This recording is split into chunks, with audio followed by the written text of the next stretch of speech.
सास की जादुई शक्ति। कौशल्या ने एक रात सपना देखा। कौशल्या राजपूत, तुमने किए हैं जीवन में अच्छे अच्छे कर्म, इसलिए अब से जब तुम चाहो गायब हो सकती हो, जिसके लिए तुमको सिर्फ चुटकी बजानी होगी और चुटकी बजाते ही तुम गायब। बस एक बात का ध्यान रखना, जहां तुमने कोई गलत काम किया तुमसे ये शक्ति वापस ले ली जाएगी। कौशल्या की नींद टूट जाती है। ये कैसा सपना था? गायब हो जाऊंगी मतलब? हे भगवान, कंबल ओढ़ के सो जाती हूँ, सपना कंबल के अंदर नहीं घुस पाएगा। कौशल्या डर के मारे कंबल ओढ़ के सो जाती है। सुबह कौशल्या मंदिर जाने लगती है। अरे बहू, जल्दी चल, भिखारियों को खाना भी तो खिलाना है। हाँ माँ जी, अभी आई।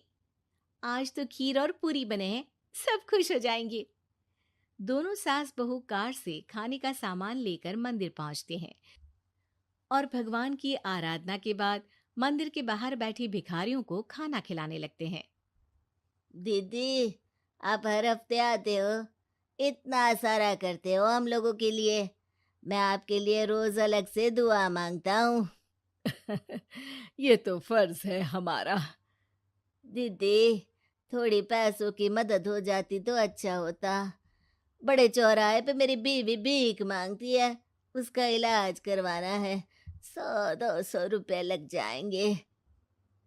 कौशल्या उसी वक्त भिखारी को 500 का नोट दे देती है और दोनों सास बहू वहां से लौटने लगती हैं। तभी कौशल्या को कोई शंका होती है। अब बहू रुक, तो मैं अभी आई। कौशल्या वापस वहीं जाती है तो देखती है कि भिखारी वहां है ही नहीं। कौशल्या को रात का सपना याद आता है। वो चुटकी बजा के गायब हो जाती है और सीधे भिखारी के पास पहुंचती है, पर भिखारी को वो दिखाई नहीं देती। कौशल्या देखती है कि भिखारी उन पैसों से शराब खरीद रहा है और कौशल्या उसे वहीं एक चाटा मारती है। अरे कौन है बे?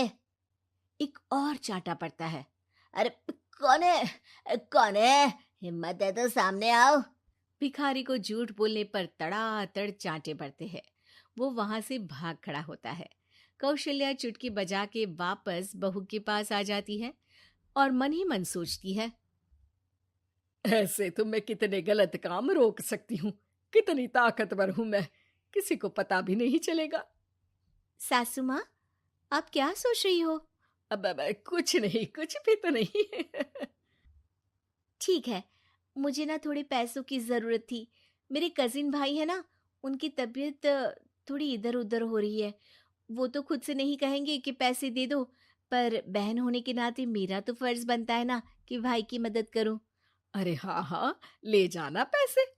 पैसे इसीलिए तो कमाते हैं कि जरूरत में काम आ सके।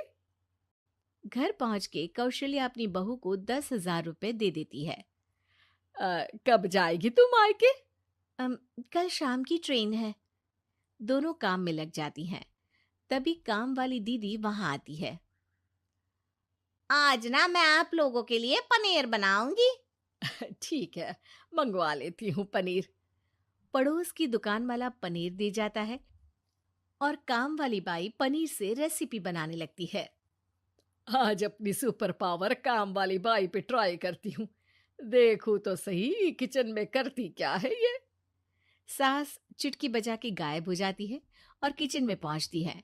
बाई को खबर भी नहीं है कि कौशल्या भी किचन में ही है। आज तो मैं भी पनीर की सब्जी बनाऊंगी रात को अपने घर, और थोड़ा सा घी भी रख लेती हूँ। वैसे भी कौशल्या बुढ़िया खा खा के मोटी हो गई है। कौशल्या बाई की चोरी पकड़ लेती है और गुस्से में बाई की चोटी ऊपर उठा देती है। बाई को समझ भी नहीं आता कि उसकी चोटी खड़ी कैसे होगी। वो डर के मारे चीख पड़ती है। बहू भागते हुए किचन में आती है। अरे क्या हुआ? ये तुम्हारी चोटी खड़ी कैसे है? करंट लग गया है क्या? पता नहीं, शायद किचन में ना भूत है। बाई वहां से भाग खड़ी होती है और कौशल्या चुटकी बजा के अपने कमरे में टीवी देखने लगती है।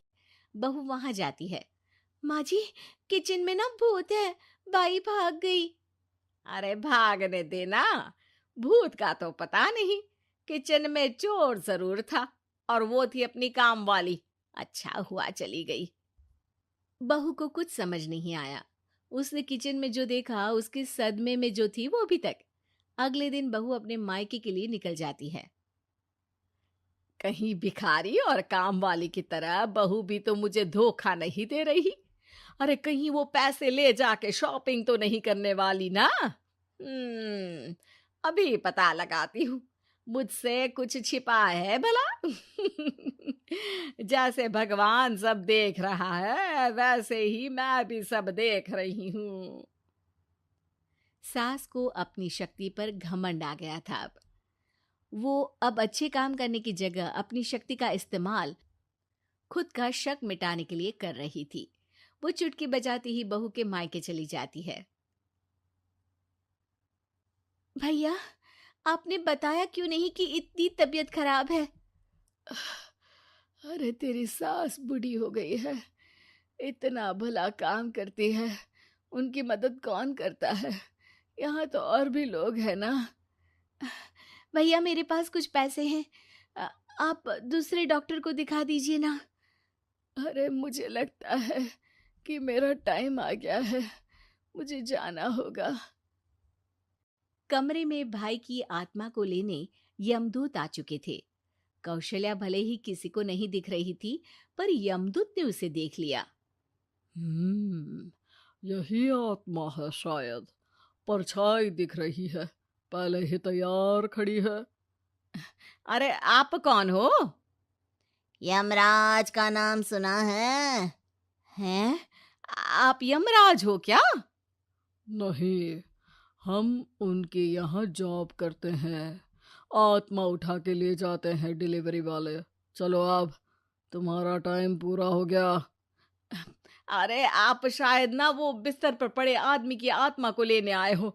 मैं तो बस यहाँ देखने आई थी कि मेरी बहू कहीं मुझसे पैसे लेकर शॉपिंग करने तो नहीं चली गई ना।